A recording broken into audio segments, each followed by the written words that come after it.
Hello friends, জয় Mohun Bagan. Diamond Harbour এফসিকে হারিয়ে group champion হয়েছে মোহনবাগান। এবার প্রশ্ন হচ্ছে মোহনবাগান কোয়ার্টার ফাইনালে কার সাথে খেলবে। কারণ তোমরা জানো যে ডুরান্ট কমিটি এমন একটা জিনিস তৈরি করেছে, সেখানে এখনও অবধি কিন্তু জানা যাচ্ছে না মোহনবাগানের বিপক্ষে কারা খেলবে। তবে সবাই আনঅফিসিয়ালি জেনে গেছে অলরেডি, কারণ ইস্ট বেঙ্গলের বিরুদ্ধেই খেলা পড়ার সম্ভাবনা রয়েছে এবং সেটা ডার্বি ম্যাচই হতে যাচ্ছে। আর যেটা জানা যাবে অফিসিয়ালি, যেটা জানা যাবে সেটা হচ্ছে আগামীকাল জানা যাবে যে মোহনবাগানের বিপক্ষে কারা পড়ছে। তো আনঅফিসিয়ালি যেইটা চারিদিকে ছড়িয়ে পড়েছে যে ডার্বি হচ্ছে, সেটাই কিন্তু প্রায় হচ্ছে, এটা ধরে নেওয়াই যায়। তো এটার নড়চড় হবে না, কারণ ডুরান্ট কমিটি আর রিস্ক নিতে চায় না।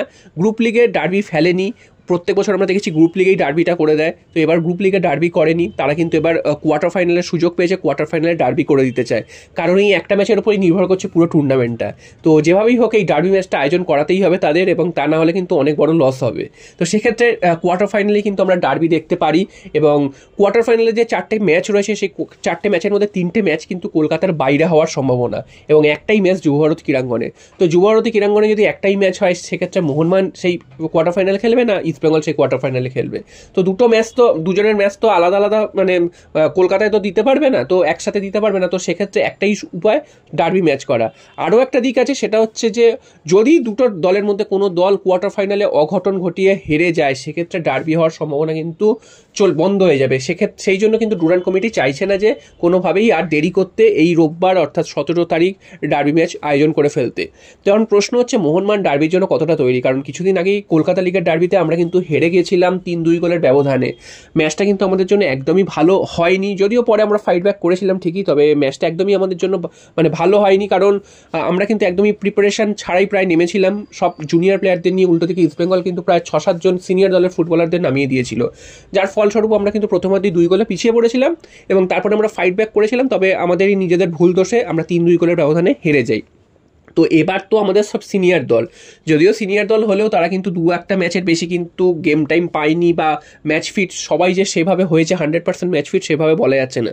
তবে এটাই একটা ভালো দিক যে জেমি ম্যাকলারেন হোক বা জেসন কামিংস হোক, এছাড়াও টম অলড্রেড বা অ্যালবার্টো রড্রিগেজ, যারাই প্রথম ম্যাচে মাঠে নেমেছে তারা কিন্তু নিজেদের খেলাটা ভালোভাবে খেলেছে। এবং জেসন কামিংস এবং আমাদের জেমি ম্যাকলারেন দুজনেই কিন্তু গোল পেয়েছে। তো সেদিক থেকে দেখতে গেলে তারা একটা কনফিডেন্সের মধ্যে থাকবে এবং তারা আরও এক সপ্তাহ সময় পাচ্ছে ম্যাচ ফিট হয়ে যাওয়ার জন্য।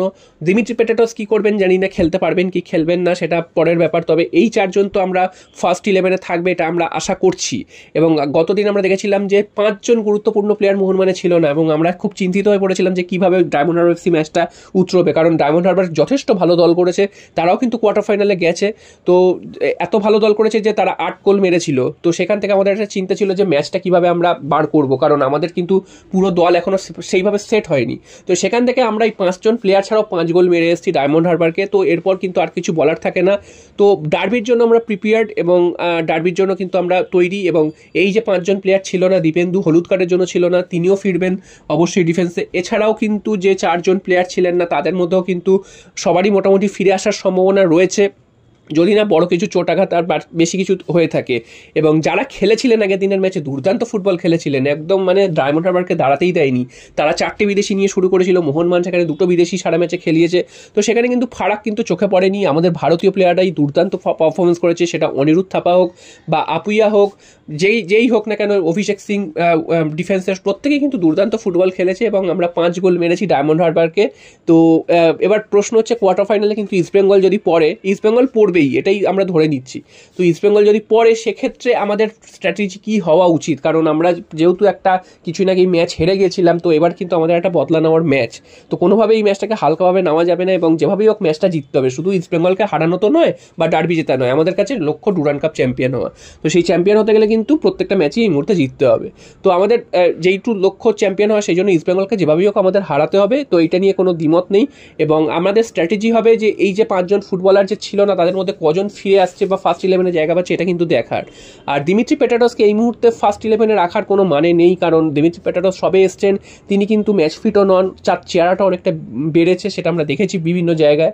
তো তাকে না রেখে যেই বাকি প্লেয়াররা খেলেছে তাদেরকে দিয়ে কিন্তু খেলানো উচিত, যারা মোটামুটি ম্যাচের মধ্যে রয়েছে, গোল পেয়েছেন। জেসন কামিংস থেকে শুরু করে জেমি ম্যাকলারেন প্রত্যেকেই গোল পেয়েছেন। তো তাদেরকে দিয়ে কিন্তু শুরু করানো উচিত, এবং আমাদের কিন্তু প্রথম থেকেই অল আউট যাওয়া উচিত। ইস্ট বেঙ্গলে কিন্তু দুর্দান্ত ফুটবল খেলছে, যদিও তারা সেভাবে কঠিন প্রতিপক্ষের মুখে পড়েনি ডুরান্ড কাপে, যাদের বিরুদ্ধে খেলেছে তারা সবাই কিন্তু একদমই মানে খুবই মানে দুর্বল দল। একমাত্র নামধারী এফসি, তারা আই লিগের দল, তারা কিন্তু একটু বেগ দিয়েছিল ইস্ট বেঙ্গলকে। সেই ম্যাচটা আমরা দেখে বুঝেছিলাম যে ইস্ট বেঙ্গলের ফাঁক ফোকর কোথায় রয়েছে। তো সেই ম্যাচটা দেখেই কিন্তু আমাদের প্লেয়ারদের কিন্তু উদ্বুদ্ধ করতে হবে যে একটা আই লিগের টিমের বিরুদ্ধে কিন্তু তারা অনেকটাই চাপে পড়ে গেছিল, মাত্র 1 গোলে জিতেছিল। তো সেই রকম যদি আমরা এতে ভালো, তো অবশ্যই আমাদের সমস্ত প্লেয়াররা রয়েছে, তো ইস্ট বেঙ্গলকে যদি একটু চাপ দেওয়া যায় আমরা কিন্তু ম্যাচটা জিতে বেরিয়ে আসতে পারি। এবং লাস্ট 5-6 বছরে কিন্তু আমাদের পারফরমেন্স বা আমাদের রেকর্ড কিন্তু আমাদের পক্ষেই কথা বলছে। সব ম্যাচই প্রায় আমরা জিতেছি, মাঝখানে 2-1 বা 3টে ম্যাচ কিন্তু একটু অঘটন ঘটেছে। তো এই ম্যাচটাও কিন্তু আর কোনো অঘটনের জায়গায় রাখারই দরকার নেই, এই ম্যাচটা কিন্তু আমাদের পুরো বার করে নিয়ে আসতে হবে এবং সেমিফাইনালে কিন্তু আমাদের যেতে হবে। তো আগামীকাল আমরা জানতে পারবো যে ডুরান্ড কাপের ড্র কী হচ্ছে, কার বিরুদ্ধে কে পড়ছে, সেটা অফিসিয়ালি আমরা জানতে পারবো। তো আনঅফিসিয়ালি তোমাদের বলেই দিলাম যে এটা ডার্বি হচ্ছে, এরকম এটাই কিন্তু শোনা যাচ্ছে। আর আরও একটা খবর দিয়ে দিই, সেটা হচ্ছে আগামী 13 তারিখ মোহনবাগানের মাঠে কিন্তু মোহনবাগানের কলকাতা লিগের ম্যাচ হওয়ার কথা ছিল, সেই ম্যাচটি ক্যান্সেল হয়ে গেছে, কারণ সেখানে টেলিকাস্টের একটা সমস্যা হচ্ছে, সেই কারণে কিন্তু ম্যাচটা মোহনবাগান মাঠে হচ্ছে না, সেটা কিন্তু ট্রান্সফার হয়ে গেছে। তো এটা কিন্তু খুবই খারাপ, কারণ আমাদের অনেক সমর্থকদের আশা ছিল যে আমরা মাঠে বসে মোহনবাগানের খেলা অনেকদিন পর দেখবো, সেই জিনিসটা কিন্তু আমরা আবার বঞ্চিত হচ্ছি। জানি না আবার কবে মাঠে ফিরবে বা বাকি ম্যাচগুলো আমরা দেখতে পাবো কিনা। আশা করছি আমাদের ইচ্ছা দুটোই পূর্ণ হবে, কারণ এই দিনটা তো হলো না, 13 তারিখ হলো না, আমরা দেখতে পাচ্ছি না। তো দেখা যাক কবে হয়। এবং আরও শেষ করার আগে আরও একটা খবর, সেটা হচ্ছে আগামী 15 তারিখ ACL 2 এর ড্র হতে চলেছে। তো সেখানে পট কিন্তু ঘোষণা করে দিয়েছে, মোহনবাগান যে পটে রয়েছে সেখানে কিন্তু বেশ ভালো পট 3 নম্বর পটে রয়েছে, এবং উল্টো দিকের পটগুলোতে কিন্তু আল নাসেরের মতন টিম রয়েছে। তো তোমরা কাকে চাইছো মোহনবাগানের বিপক্ষে? আল নাসেরকে কি চাইছো? রোনাল্ডো কি আসবে ভারতে? সেটা কিন্তু আগামী 15 তারিখ বোঝা যাবে, ড্র হবে সেই দিন কি বোঝা যাবে মোহনবাগানের বিপক্ষে কারা কারা খেলতে চলেছে এবং মোহনবাগানের গ্রুপে কারা কারা পড়তে চলেছে। তো সেইটা নিয়েও কিন্তু আমাদের একটা উৎসাহ রয়েছে যে কি হয়, কোন দল খেলে, এবং যেসব দলরা রয়েছে প্রত্যেকেই কিন্তু এশিয়া স্তরে ভালো ভালো দল এবং তাদের কিন্তু বেশ নাম রয়েছে।